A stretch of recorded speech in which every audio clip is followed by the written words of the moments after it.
Pakistan's Prime Minister and Indian Prime Minister for the nuclear summit next month, mid-April to Washington, and they are putting at par with the Indian Prime Minister, the Pakistan Prime Minister. One is the sponsor of the terror, is a jihad factory. One is the biggest victim of terror and cannot be put at par. So this kind of a Obama obsession with Islamabad is simply atrocious, and whatever happens in Islamabad, we have a stake in that, because that spills over and that has a security implications on us. Pakistan has been a sponsor of terrorism, which has claimed more than 60,000 lives in India, and Obama administration cannot get away with that they are pumping money into that just to take care of their western front. We are more concerned about Indian interests. We don't care about the American interests, and unless Pakistan stops Taliban and the terror groups using its soil against India, we should not keep silence, and we must question America's intentions in Pakistan. America is not at all considering Indian concerns. That's an important point you're making, Tarun Vijay, and that really brings me to the second center stage face-off for tonight. Is President Obama proving to be a headache for India? He's a president who won on a huge wave of support. Even in India, if he'd contested at that time, the talk was that President Obama would definitely have won.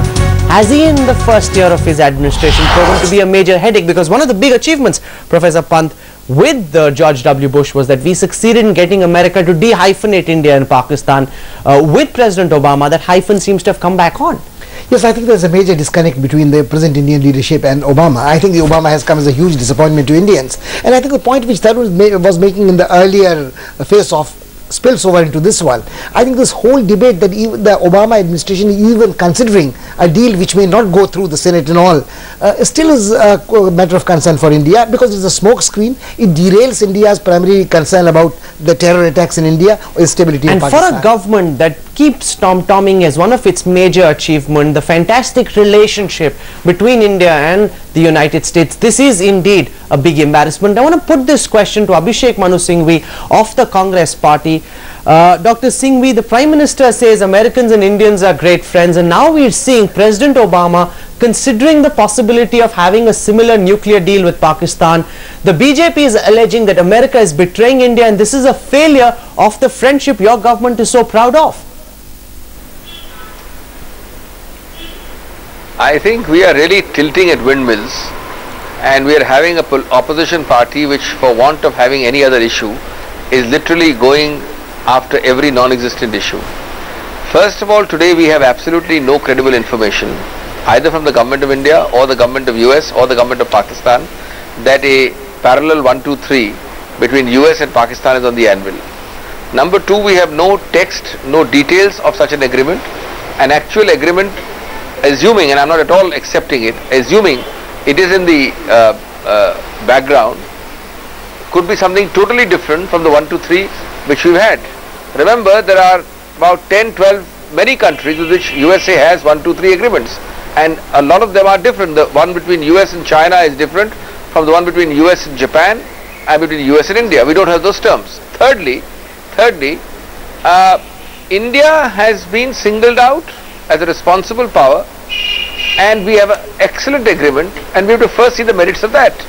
In the ultimate analysis, we cannot prevent two sovereign countries from having an agreement.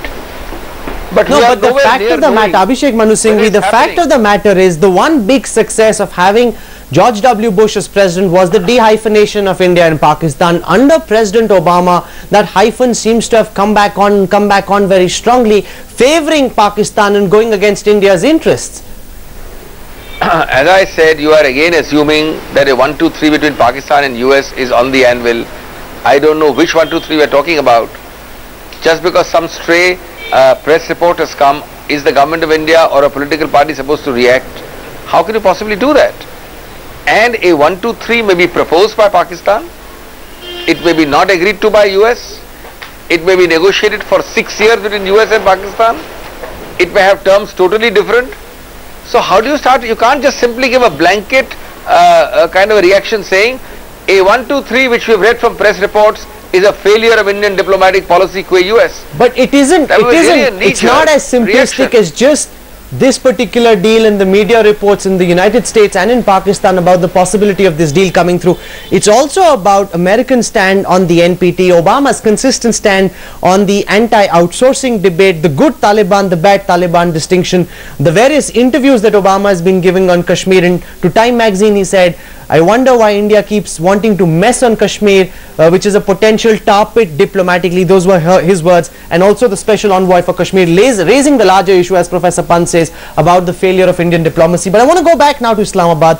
Maria Sultan is with us, and she's pleading very convincingly that Pakistan is now a changed country and Pakistan will prevent the proliferation of nuclear weapons and nuclear technology. What makes us believe that? Given all that's happening inside Pakistan, Maria Sultan, what makes you think India or the people of the world will believe that? I think we have to see things for how they exist, and most importantly we have to look at it very rationally. I think the fact of the matter is, whether it was a case of the Indo-US nuclear deal, whether it is going to be a case of Pakistan-US deal, or whether it is going to be a case of Israel-US deal, the fact remains that there were 3 countries which are nuclear weapon states which were outside the NPT. So if we want to have a strengthened non-proliferation regime, we will have to cater access to these countries back into the nuclear non-proliferation regime if we were to have a sustainable program in terms of curbing international proliferation. So long you keep countries outside, you would always have demand and supply cycles which would continue. So I think it is in the larger interest of the non-proliferation regime per se to bring these countries in. And I think this is one of the major reasons that even the proponents of the Indo-US deal, who might have their reservations saying that India had perhaps not the best of cases in terms of their safety security record, which is not remarkable. There were lots of domestic cases of illicit proliferation within India. Nonetheless, the case remained that if you're going to keep countries which are nuclear weapon states outside the NPT, you cannot have strengthened international regime. And I think that's where the case respond to that. The point that's being made from Islamabad, that if you allow this nuclear deal to go through, the measures, the nuclear checks are far more stringent, like they are now with India, and that's a good thing to bring Pakistan under the purview of all those checks to ensure that there is no proliferation taking place. How far have you been able to bring Pakistan under control so far? And my question to Mariam is, who owns Pakistan today? The state players, the non-state players, a strange terminology which Islamabad has introduced of late. Who is the real controller in Pakistan? America has got no interest except to see that Pakistan's army fights its own battle on behalf of Washington, and that's why they are pumping billions into Pakistan army and making it very, very flabby. They are not at all concerned about the Indian concerns and Indian anxieties. We have seen it in the Hadley case, we have seen it in the Kasab case. So it's really the failure of the Indian leaders. If Obama has failed India, Indian leaders have failed Indian people. They are not at all concerned. They are working as second fiddle to Washington. Why?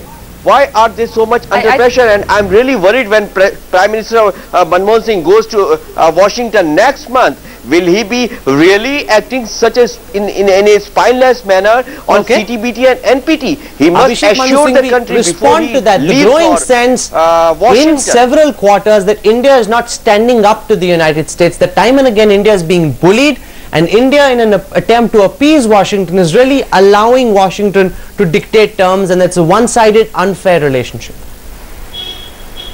I am astonished that despite these allegations repeatedly being falsified and belied, they are still made, because the attempt is that if you throw enough allegations, you'll have some dirt sticking. Now just take the Headley case just a few days ago. First apprehension people went to town about, and let me tell you, those who went to town included the BJP and several of your channels. Oh, Headley is going to get a plea bargain which is extremely light. He's going to be made to do a plea bargain which is virtually nothing and get away scot-free. Well, what happens after 2 days? You get a death sentence. In place of that, you get a life sentence. That's certainly not too light, but there is no retraction. Number 2, Headley will never be allowed to converse with Indian interrogators or answer questions. What happens after 2 days? USA in the very plea bargain itself writes that Headley is compulsorily liable to answer letters rogatory from other countries. Number 3, USA says that we will allow you access, and you send the paperwork. And number 4, Mr. Chidambaram's department starts preparing the paperwork.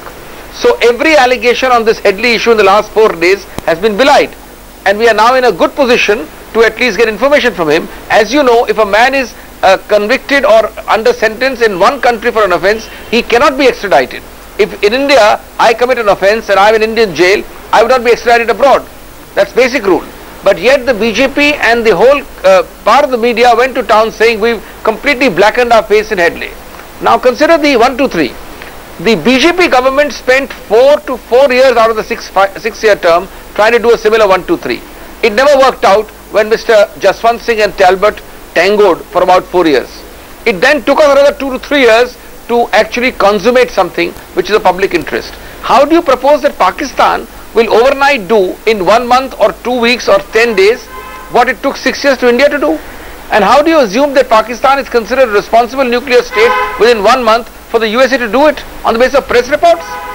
This is nothing but knee-jerk reaction and tilting at windmills. Okay, you're saying that this is a knee-jerk reaction. The buzz in Washington and in Pakistan especially is very strong that America has begun these negotiations, and as Professor Pushpesh Pant says, the very fact that this is being spoken about, the fact that this is being considered is something India needs to be really concerned about, because over the next few months or years, if such a deal were to come into place, it would be highly disconcerting for India and for the rest of the world. For the moment, Lisa Curtis, Maria Sultan, Professor Pushpesh Pant, Tarun Vijay and Abhishek Manu Singh, we thank you very much for joining me on the Center Stage Face-Off for tonight. It's now time for the X Factor. We will show you dramatic pictures of flames leaping out of ice. Yes, you heard that right.